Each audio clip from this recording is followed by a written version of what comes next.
Hi friends, বাবুস কিচেনে সবাইকে welcome করে আজ আমি বানিয়েছি মুসুর ডালের পেঁয়াজি বা মুসুর ডালের বড়া। এটি ইভিনিং স্ন্যাক্স হিসাবে চায়ের সাথে বা মুড়ির সাথে এমনকি পান্তা ভাতের সাথেও পরিবেশন করলে বেশ ভালোই লাগে। তা চলুন দেখা যাক আমি কীভাবে বানিয়েছি মুসুর ডালের পেঁয়াজি। আর ভিডিওটি লাস্ট পর্যন্ত দেখার জন্য অনুরোধ রইল।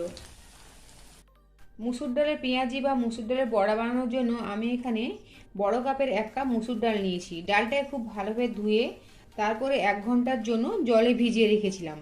এখন ডালটাকে বেটে নেব। তাই এখানে একটা মিক্সিং গ্রাইন্ডার নিয়েছি, এর মধ্যে ডালটা দিয়ে দেব। পুরো ডালটা ধরবে না, দুবার ধরে ডালটাকে বেটে নেব। আর ডালটা এমনভাবে বাটতে হবে যেন একটু গোটা গোটা থাকে, একদম মিহি যেন না হয়ে যায়। দেখুন ডালটা ঠিক আমি এভাবে বেটে নিয়েছি, এর মধ্যে একটু গোটা গোটা রয়েছে। এখন এটাকে আমি একটা পাত্রের মধ্যে ঢেলে নেব। বাকি ডালটাও ঠিক এভাবে বেটে নেব। পুরো ডালটাই বেটে নিয়েছি।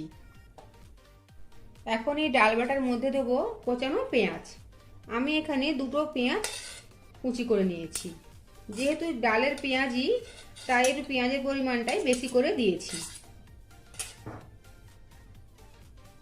দেবো কোচানো কাঁচা লঙ্কা, 1/2 চামচ থেতো করা রসুন, 1/2 চামচ আদা বাটা, 1/2 চামচ মতো হলুদের গুঁড়ো, সবশেষে দেবো পরিমাণ মতো লবণ।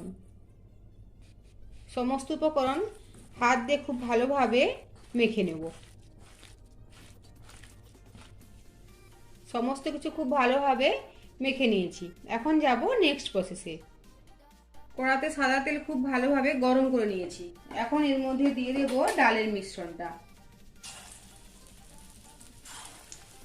কড়ার মধ্যে বড়াগুলো ছেড়ে দিয়েছি। এখন কিছুক্ষণ সময় নিয়ে উল্টে পাল্টে ভেজে নেব।